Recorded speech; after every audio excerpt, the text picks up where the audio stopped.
More text messages were revealed in the Kilpatrick corruption case today. 7 Action News investigator Heather Catallo was inside the courtroom where one of those text messages showed Bobby Ferguson asking for the former mayor's help. The feds have been using FBI, IRS, and EPA agents throughout this case as summary witnesses, and that's what's happening again right now. The agents are trying to use text messages to back up what some of the other witnesses have said during the trial. FBI Special Agent Robert Beckman spent much of the day on the witness stand in the Kilpatrick corruption case, showing more text messages to the 16 jurors.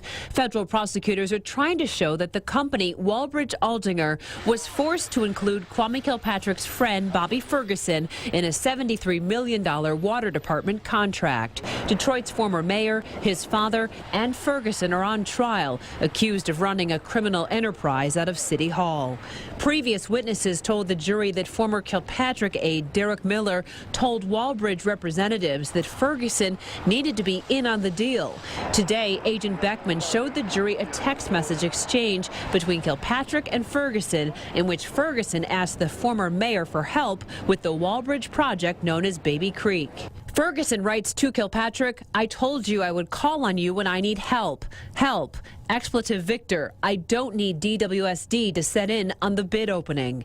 During cross-examination, Ferguson attorney Mike Rattay tried to fight text messages that show Ferguson complaining that Walbridge wanted a 5% fee on the Baby Creek project. Rattay tried to get Beckman to admit that Walbridge wanted $500,000 to do nothing. Beckman would not agree.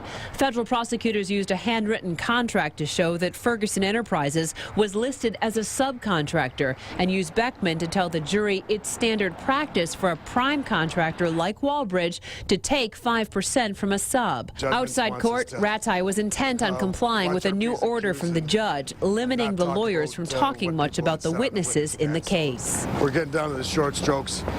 She wants to let she wants this case decided in the courtroom, not out on the street.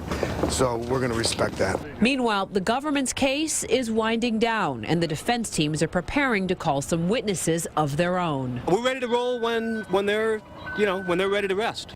A different federal agent took the stand near the end of the day today, so they'll resume with her testimony tomorrow. At this point, it looks like the focus will stay on Mr. Ferguson for a bit. I'm Heather Catallo, 7 Action News.